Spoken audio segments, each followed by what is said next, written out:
All right, so I'll about that, and we're back at it. Okay, you see, you have these certain Israelite groups, they lock hand in hand with Esau. You have certain Israelite groups such as HOY who say, okay, you can take the mark and take it back out. You have certain camps like IUIC who say the mark is sin.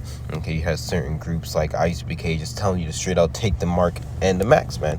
Okay, so you see, okay, who has a higher social credit score. Okay, you can see with the most high. Okay, then with Esau. Okay, you want a higher social credit score with the most high, not this fucking devil. I'm just gonna say it like that. Okay, it says according to reports shortly after launching their saving account service with Goldman Sachs, Apple began severely restricting access to users' money.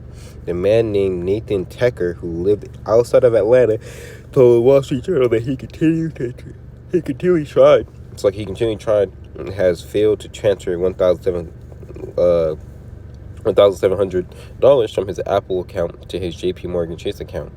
Natural News reports that Thacker tried to contact Ghost Shocks numerous amount of times about this issue, only to be told to wait a few days for things to clear.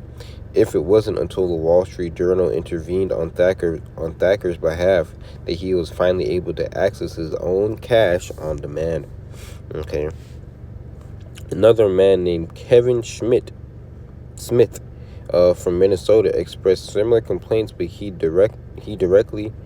directly to Apple CEO Tim Cook via Twitter.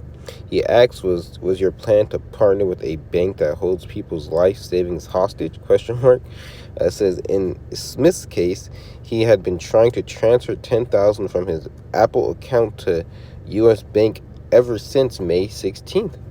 When he was finally successful after a lengthy battle with Apple, Goldman Sachs, Smith drained his entire $200,000 life savings from Apple, moved it to Bank of America. Yeah, I mean, people are doing this, okay, because they understand what the banks are feeling, okay. This ultimately is going to usher in with a cashless society, because this man, okay, he's not telling people what is actually going on. What's actually going on, okay, is they're draining the Fed. Okay, and this dollar is not backed by anything, so obviously it's going to collapse. This is Zephaniah 1 verse 10. It says, and it shall come to pass, says the Lord YAHAWAH, there shall be a noise of a cry from a fish gate, and a fish gate, what is basically used to trade, and a howling from the second, and a great crashing from the hill. Okay, and what hills are going to crash? Okay, the stock market, man.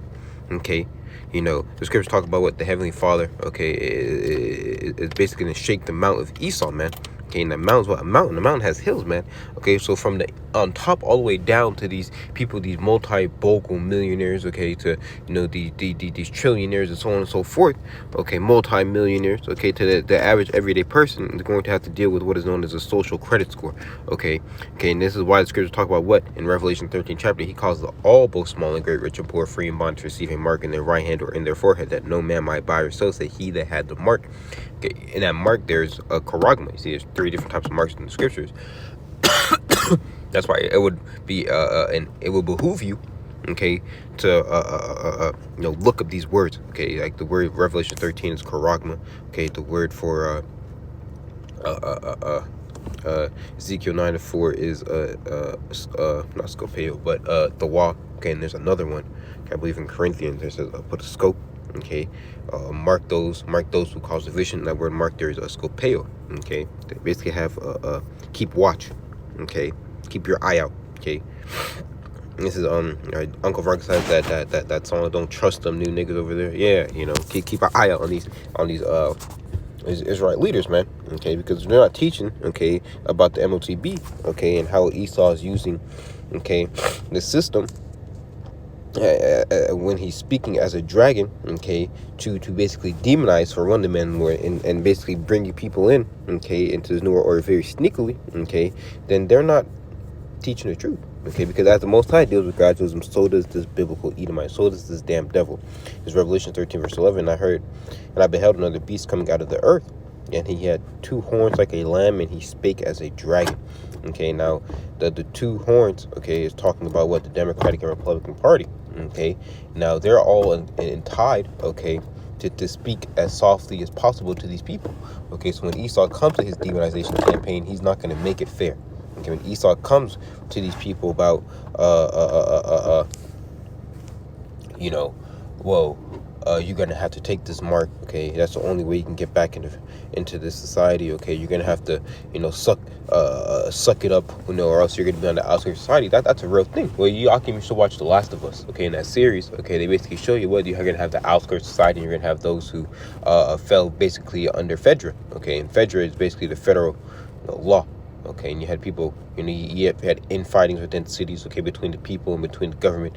Okay, you had the people living on the outside of the government, inside, in order for this woman, okay, or the little girl to get back into society, you had to take what? Basically a jab, man, okay, which is what the RFID micro C-hip, okay, because that is what is going to basically implement you back into society. But if you take that mark, okay, you're going to eat a nuke, okay, say it like that.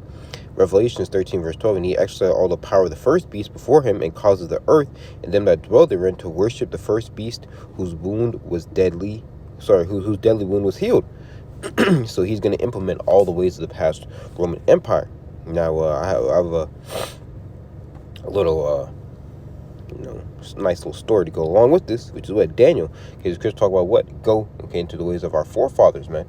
Okay, this is how you expand, because the Most High did this for Daniel. Okay, how much more us? Because you see, Daniel didn't worship Bel. Okay, this is Bel and Dragon 1 verse 1. It says, and the king Astyages, which is Xerxes, okay, was gathered to his father and Cyrus of Persia, and received his kingdom. And Daniel conversed with the king and was honored above all his friends. Now the Babylonians had an idol called Bel, and there were spent upon him every day 12 great measures of fine flour, and 40 sheep, and 6 vessels of wine. And the king did worship it, and went daily to adore. But Daniel worshipped his own power, okay, which is who? YAHAWAH, BAHASHAM, YAHAWASHI. And the king said unto him, why doest not worship Bel? Who answered and said, because I may not worship idols made with hands, but the living power, who created the heaven and the earth, had sovereignty over all flesh.